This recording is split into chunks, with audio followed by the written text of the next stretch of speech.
नमस्कार, मैं शारदा चौधरी, सहायक आचार्य राजनीति विज्ञान, SK government girls college Sikar. प्रथम भाग में अपन ने संयुक्त राष्ट्र संघ की स्थापना के चरण पढ़े और उसके उद्देश्य व सिद्धांतों पर चर्चा की। आज अपन सबसे पहले देखते हैं संयुक्त राष्ट्र संघ का बजट। संयुक्त राष्ट्र संघ का जो चार्टर है या घोषणा पत्र है, उसके अनुसार इसका बजट जो भी होगा उस पर विचार करने और उसको अनुमोदित करने की जिम्मेदारी जो है वो महासभा को दी गई है। संयुक्त राष्ट्र संघ का जितना भी खर्चा होता है वो उसका वहन सदस्य देशों द्वारा किया जाता है। तो संयुक्त राष्ट्र संघ के जो सदस्य हैं वही यूएनओ के खर्च का वहन करते हैं, लेकिन हर राष्ट्र कितना देगा संयुक्त राष्ट्र संघ में, इस राशि का जो निर्धारण है वो तय महासभा करती है कि कौन से राष्ट्र द्वारा कितना पैसा है वो दिया जाएगा। और हर वर्ष नियमित रूप से इसका जो बजट है वो महासभा द्वारा पास किया जाता है।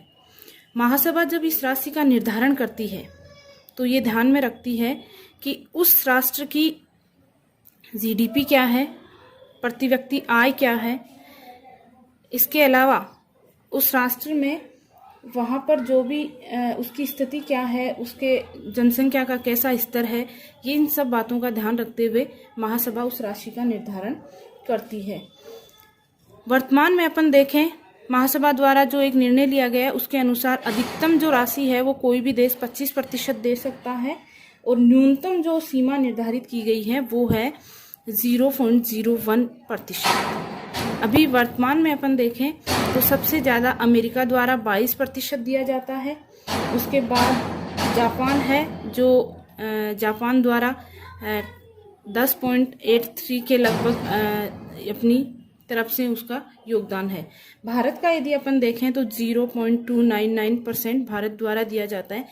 हर राष्ट्र का इसमें योगदान, संयुक्त राष्ट्र संघ के बजट में जो योगदान है वो अलग अलग है। इसका कारण यही है कि हर राष्ट्र की जीडीपी अलग है, वहाँ की जनसंख्या का स्तर अलग है, वहाँ की प्रति व्यक्ति जो आय है वो अलग है और इसी के अकॉर्डिंग महासभा द्वारा इनकी राशि का निर्धारण किया जाता है। तो इस तरीके से महासभा संयुक्त राष्ट्र संघ का बजट जो है वो पास करती है और उस पर विचार करती है, उसको अनुमोदित करती है। फिर अपन देखते हैं संयुक्त राष्ट्र संघ की भाषाएं। संयुक्त राष्ट्र संघ की जब स्थापना हुई थी तब इसकी आधिकारिक रूप से 5 भाषाएं थी कि कौन कौन सी भाषा में इसके जो रिपोर्ट्स वगैरह है, मिनट्स वगैरह है वो प्रकाशित होंगे। तो प्रमुखतया 5 भाषाएं थी। चीनी है, अंग्रेजी है, फ्रेंच, रूसी और स्पेनिश। ये 5 भाषाएं जो है वो स्वीकार की गई थी। और उसके बाद में 1973 में महासभा द्वारा अरबी भाषा को भी इसकी आधिकारिक भाषा के रूप में स्वीकार कर लिया गया। तो वर्तमान में जो संयुक्त राष्ट्र संघ की प्रमुख भाषाएं वो 6 हैं। चीनी है, अंग्रेजी, फ्रेंच, रूसी, स्पेनिश और अरबी। फिर अपन इसकी देखते हैं सदस्यता। संयुक्त राष्ट्र की संघ की सदस्यता में 2 प्रकार है। प्रथम वो जो इसके संस्थापक सदस्य थे। संस्थापक सदस्य का मतलब है कि या तो उन्होंने 1 जनवरी 1942 को जब इसकी प्रथम बैठक हुई थी, सम्मेलन हुआ था सैन फ्रांसिस्को में, तब इसकी जितने राष्ट्रों ने भाग लिया था और उसके बाद में जब इसके ऊपर हस्ताक्षर किए गए थे संयुक्त राष्ट्र संघ के चार्टर के ऊपर, तब तो जो 51 सदस्य राष्ट्र थे वो इसके संस्थापक सदस्य थे। दूसरे हैं जो नए सदस्य आ सकते हैं, नए सदस्य बाद में जो बने, क्योंकि जैसे अपन देखते हैं कि वर्तमान में संयुक्त राष्ट्र संघ की जो सदस्यता है वो 193 है, 193 जो देश है वो इसके सदस्य हैं। तो ये नए सदस्य कैसे बन सकते हैं और कौन इसको सदस्यता दिला सकता है? सबसे पहले नए सदस्यों के लिए कुछ योग्यताएं निर्धारित की गई है। वो योग्यताएं ये है कि वह देश है वो शांति प्रिय होना चाहिए, शांति में विश्वास रखता हो। दूसरी इसके लिए ये है कि संयुक्त राष्ट्र संघ का जो चार्टर है और चार्टर में जो भी बातें या नियम जो उल्लेखित किए गए उनका उस सदस्य देश को जो सदस्यता हासिल करना चाहता है उनको पालन करना पड़ेगा। तीसरी जो इसके लिए है कि संयुक्त राष्ट्र संघ को भी ये लगना चाहिए कि यह देश जो नया सदस्यता लेना चाह रहा है वह देश इसका पालन कर सकता है या संयुक्त राष्ट्र संघ के उत्तरदायित्वों को निभा सकता है, तो उसके द्वारा सदस्यता के लिए आवेदन जो है वो किया जा सकता है। ये योग्यताएं होनी चाहिए। योग्यताओं के साथ साथ जो प्रमुख बात ये है कि सुरक्षा परिषद की सिफारिश पर महासभा द्वारा इनको सदस्यता प्रदान की जाती है। सुरक्षा परिषद की सिफारिश में भी ये है कि जैसा कि सुरक्षा परिषद के 15 जो सदस्य होते हैं उनमें भी जो कम से कम 9 सदस्यों की स्वीकृति होनी चाहिए। 15 में से 9 सदस्य, और इन 9 सदस्यों में भी एक जो प्रमुख नियम बनाया गया वो ये है कि 9 सदस्यों में भी 5 जो स्थायी सदस्य हैं और जिनको वीटो की शक्ति प्राप्त है, उन पांचों की सहमति भी जरूरी है, तभी कोई सदस्य है वो नया सदस्य बन सकता है। तो अभी जो है 2011 में बना था नया सदस्य दक्षिणी सूडान, जिसको संयुक्त राष्ट्र संघ का 193वां सदस्य बनाया गया था।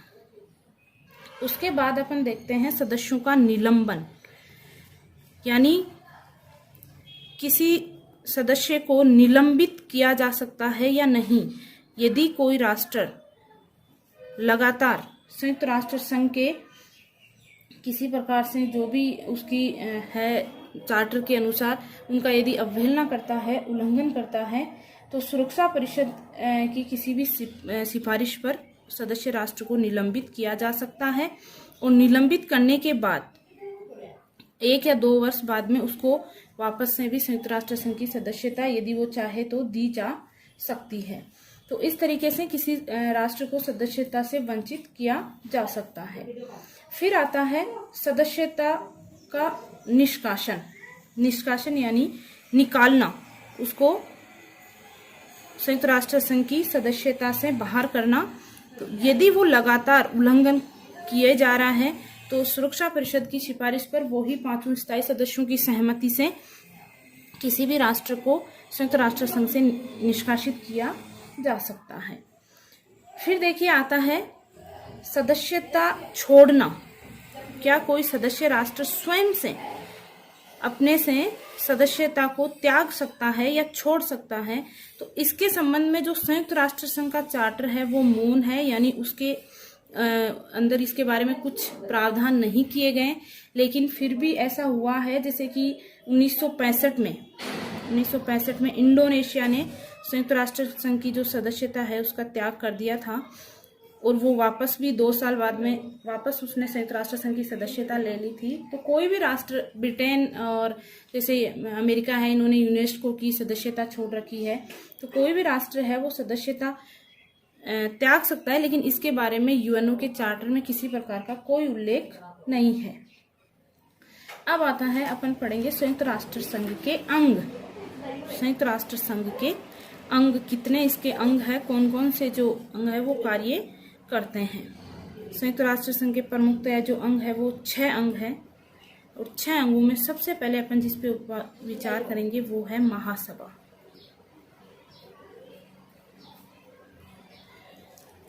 ये देखिए संयुक्त राष्ट्र का सबसे प्रमुख अंग है महासभा। महासभा संयुक्त राष्ट्र संघ के जितने सदस्य हैं 193 वो सारे के सारे महासभा के सदस्य होते हैं, और महासभा को एक तरीके से संयुक्त राष्ट्र संघ की संसद के रूप में परिभाषित किया जाता है, क्योंकि सारे सदस्य जो है वो इसके सदस्य होते हैं। जैसे कि सीनेटर जो वार्डेनबर्ग ने इसको विश्व की लघु संसद कहा है, विश्व की लघु संसद। इसके अलावा कईयों ने इसको सूमा जैसे है उसने इसको संसार की नगर सभा के रूप में परिभाषित किया है, संसार की नगर सभा।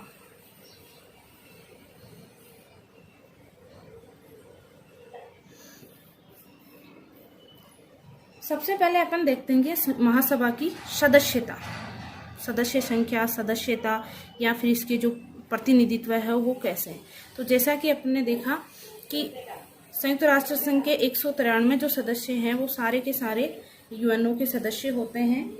इसके अलावा संयुक्त राष्ट्र संघ के सभी सदस्यों को महासभा में 5 प्रतिनिधि भेजने का अधिकार है। प्रत्येक राष्ट्र अपने देश में से चुनकर महासभा के लिए 5 प्रतिनिधि भेज सकता है। और लेकिन देखिए, जब इस महासभा में किसी भी बात पर या किसी भी बिंदु पर, किसी विवाद पर कोई बहस होती है, वाद विवाद होता है, तो उस वाद विवाद में ये सारे सदस्य भाग ले सकते हैं। जो देशों द्वारा 5वां सदस्य प्रतिनिधि के रूप में चुने गए, वो भाग ले सकते हैं, चर्चा कर सकते हैं। लेकिन जब मतदान की बारी आती है तो प्रत्येक सदस्य का एक ही मत माना जाता है, यानी प्रत्येक सदस्य देश का एक मत माना जाता है, चाहे वो राष्ट्र छोटा है या वो राष्ट्र बड़ा है। प्रत्येक सदस्य देश का एक ही मत माना जाएगा। दूसरा इसका आता है अधिवेशन। अधिवेशन जो है वो हर वर्ष होता है। सितंबर के तीसरे मंगलवार से शुरू होता है। सितंबर के तीसरे मंगलवार से शुरू होता है और लगभग ये दिसंबर के अंत तक चलता है। दिसंबर के अंत तक चलता है। हर वर्ष होता है। महासभा हर वर्ष अपना एक नया अध्यक्ष चुनती है। कुछ इसके जो समितियां वगैरह है उनके लिए 21 जो है उपाध्यक्ष चुनती है और जो कार्य करने वाले कर्मचारी होते हैं उनका निर्वाचन किया जाता है। तो अधिवेशन जो है वो सितंबर के तीसरे मंगलवार से शुरू होता है और हर वर्ष होता है। दिसंबर के अंत तक ये चलता है। अधिवेशन एक अध्यक्ष बनाया जाता है, 21 उपाध्यक्ष बनाए जाते हैं। इस अधिवेशन में जब भी चलता है तो जो मतदान प्रक्रिया है महासभा की, वो मतदान प्रक्रिया किस प्रकार से होती है। मतदान प्रक्रिया के लिए जो महत्वपूर्ण निर्णय है या जो भी मतदान होगा उसके लिए 2 निर्धारित किए गए, एक महत्वपूर्ण प्रश्न और दूसरा है अन्य मामले। महत्वपूर्ण जो प्रश्न है उनमें जो भी मतदान होगा वो उपस्थित और मतदान करने वाले सदस्यों के 2/3 बहुमत से किया जाएगा और अन्य जो मामले हैं उनमें जो निर्णय लिया जाएगा वो साधारण बहुमत से लिया जाएगा। अन्य मामलों में साधारण बहुमत से लिया जाएगा और महत्वपूर्ण प्रश्नों में 2/3 बहुमत से लिया जाएगा। अब महत्वपूर्ण प्रश्न कौन कौन से हैं या कौन कौन से हैं जो महत्वपूर्ण प्रश्न हो सकते हैं। सबसे पहले महत्वपूर्ण प्रश्नों में जो है वो है अंतर्राष्ट्रीय शांति और सुरक्षा को बनाए रखने के लिए यदि किसी विवाद पर या किसी बात पर विचार करना है अंतर्राष्ट्रीय शांति और सुरक्षा के लिए, तो उस पर यदि कोई निर्णय लेना है तो वो निर्णय लिया जाएगा 2/3 बहुमत से। दूसरा, संयुक्त राष्ट्र संघ के जितने भी एजेंसियां वगैरह है या शाखाएं हैं उनके सदस्यों का निर्वाचन करना हो, जैसे सुरक्षा परिषद के अस्थायी सदस्यों का निर्वाचन करना है, आर्थिक और सामाजिक परिषद के सदस्यों का निर्वाचन करना है, आर्थिक और सामाजिक परिषद के सदस्यों का निर्वाचन करना है, न्यास परिषद के सदस्यों का निर्वाचन करना है। तो ये सारे जो कार्य है वो 2/3 बहुमत से, जो निर्णय है वो 2/3 बहुमत से लिए जाएंगे। इसके अलावा नए सदस्यों का प्रवेश है, नए उनको सदस्यता देना है, उनका निलंबन करना है, या फिर महासभा में बजट पर आय व्यय पे कोई चर्चा हो रही है और निर्णय लिया जा रहा है तो वो भी कैसे होगा, 2/3 बहुमत से लिया जाएगा। बाकी जो अन्य मामले हैं उनमें निर्णय है वो साधारण बहुमत से लिया जाएगा। अब आते हैं महासभा की प्रमुख समितियां, मुख्य या प्रमुख समितियां। महासभा की प्रमुखतया जो समितियां कार्य करती है वो है 6 समितियां। इसकी 6 समितियां हैं। पहली जो समिति है उसका नाम है निशस्त्रीकरण एवं अंतर्राष्ट्रीय सुरक्षा समिति। निशस्त्रीकरण एवं अंतर्राष्ट्रीय सुरक्षा समिति। 6 समितियां हैं। प्रथम समिति यह है। दूसरी समिति है आर्थिक और वित्त समिति। आर्थिक और वित्त समिति। पहली समिति निशस्त्रीकरण अंतर्राष्ट्रीय सुरक्षा से संबंधित जो भी मामले हैं उनके ऊपर विचार विमर्श करती है और उन मामलों को देखती है। दूसरी जो समिति है वो आर्थिक और वित्त यानी महासभा के या संयुक्त राष्ट्र संघ के जो भी अर्थ से संबंधित, धन से संबंधित जो कार्य होते हैं उनका काम करती है। तीसरी जो समिति है वो है सामाजिक, मानवीय एवं सांस्कृतिक समिति। सामाजिक जो भी अंतर्राष्ट्रीय स्तर पर कार्य है, मानवीय जो कार्य है किसी को सहायता पहुंचाना है, सांस्कृतिक जो कार्य है किसी संस्कृति की रक्षा करना है, अल्पसंख्यकों के अधिकारों की रक्षा करना है, तो ये सारे कार्य ये समिति देखती है। चौथी समिति जो है वो है ट्रस्टीशिप से संबंधित। ट्रस्टीशिप न्यास जो परिषद है उसके बारे में अपन आगे पढ़ेंगे। ट्रस्टीशिप यानी जो सब वित्त पोषित जो क्षेत्र थे उनके बारे में ये कार्य करती है। पांचवी इसकी जो समिति है वो है प्रशासन और बजट समिति। प्रशासन व बजट समिति बजट तैयार करने का कार्य है। इसके अलावा प्रशासन महासभा में जो भी प्रशासनिक कार्य होते हैं उनका देखने का कार्य ये करती है। फिर अपन देखते हैं छठी समिति है कानून संबंधी। जितने भी कानूनी कोई कार्य होते हैं वो महासभा की छठी समिति जो है वो करती है। तो इस प्रकार महासभा में 6 प्रमुख समितियां हैं। अब आते हैं महासभा के कार्य या फिर महासभा कौन कौन से कार्य या अधिकार जो है वो रखती है या इसको महासभा को ये कार्य जो कर्तव्य अधिकार वो सौंपे गए हैं। सबसे पहले अपन देखते हैं कि महासभा के ऐच्छिक कार्य। ऐच्छिक कार्य कौन से हैं? 2 प्रकार के ऐसे कार्य हैं, अनिवार्य कार्य और ऐच्छिक कार्य। ऐच्छिक कार्यों में आते हैं जो यदि सुरक्षा परिषद नहीं कर पाती है और महासभा अपने से इच्छा से ये करना चाहती है, तो पहला है शांति की स्थापना। शांति की स्थापना के लिए जो भी महासभा कार्य करना चाहती है, अंतर्राष्ट्रीय शांति के खतरे को दूर करने के लिए जो भी कार्य करना चाहती है, निशस्त्रीकरण को बढ़ावा देने के लिए किसी सम्मेलन का आयोजित करना है या फिर सदस्य देशों को जागरूक करना है, ये महासभा द्वारा कार्य किए जाते हैं। इसके अलावा देखिए सुरक्षा परिषद की सहमति से भी वो अंतर्राष्ट्रीय शांति को कोई खतरा है तो उसको दूर करने का कार्य कर सकती है। दूसरे इसका जो कार्य है वो है अनिवार्य कार्य। ये इम्पोर्टेंट है जो महासभा को करने ही होते हैं। सबसे पहला जैसा कि अपन ने पढ़ा कि संयुक्त राष्ट्र संघ का जो बजट है उसके ऊपर चाहे विचार करना है, उनको अनुमोदित करना है, तो बजट आय व्यय को बजट को पास करने का कार्य महासभा द्वारा किया जाता है। इसके अलावा सुरक्षा परिषद तथा यूएनओ के जो अन्य अंग है या संगठन है उनकी रिपोर्ट के ऊपर जो भी ये अपनी रिपोर्ट भेजते हैं, प्रगति रिपोर्ट, उस रिपोर्ट के ऊपर जो है विचार विमर्श करने का कार्य भी सुरक्षा परिषद द्वारा किया जाता है। इसके अलावा न्यास परिषद पर निरीक्षण रखने का कार्य है वो महासभा द्वारा सुरक्षा परिषद महासभा द्वारा किया जाता है। न्यास परिषद पर निरीक्षण, न्यास परिषद के बारे में भी अपन चर्चा करेंगे कि जो दूसरे देशों के अधीन देश थे उनके वहां पर प्रशासन की नियमित व्यवस्था करने के लिए संयुक्त राष्ट्र संघ के अंतर्गत ये एक न्यास परिषद का गठन किया गया था।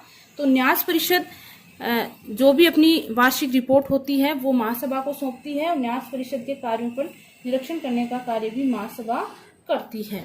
इसके अलावा देखिए विश्व में बिना किसी भेदभाव के, संपूर्ण विश्व के देशों में बिना किसी भेदभाव के प्रत्येक व्यक्ति को अपने अधिकार तथा मौलिक जो स्वतंत्रताएं होती हैं, मानव अधिकार व मौलिक स्वतंत्रताओं का वो पालन कर सके या उनका आचरण कर सके, इसका ध्यान भी जो है महासभा द्वारा रखा जाता है। फिर अपन देखते हैं कि विश्व स्तर पर जो भी आर्थिक है, सामाजिक है, ये सहयोग करने का कार्य आपस में सांस्कृतिक है, ये महासभा द्वारा किए जाते हैं। इन अनिवार्य कार्य में ही कुछ अन्य कार्य हैं महासभा के जो पहले भी अपन ने देखे कि सुरक्षा परिषद के अस्थायी जो सदस्य हैं उनका निर्वाचन करती है, आर्थिक व सामाजिक परिषद के सदस्यों का निर्वाचन करती है। आर्थिक व सामाजिक परिषद जो इसका संयुक्त राष्ट्र संघ का एक अंग है उसके जो सदस्य हैं उनका निर्वाचन करती है सुरक्षा परिषद के साथ मिलकर। महासचिव महासचिव का निर्वाचन है वो भी सुरक्षा परिषद के साथ मिलकर महासभा द्वारा किया जाता है। तो इस तरीके से महासभा द्वारा सुरक्षा परिषद के साथ मिलकर ये अन्य कार्य भी किए जाते हैं। अब अपन देखते हैं एक महासभा में जो प्रमुख नया विचार जो संयुक्त राष्ट्र संघ की स्थापना के समय नहीं था, वो है शांति के लिए एकता प्रस्ताव।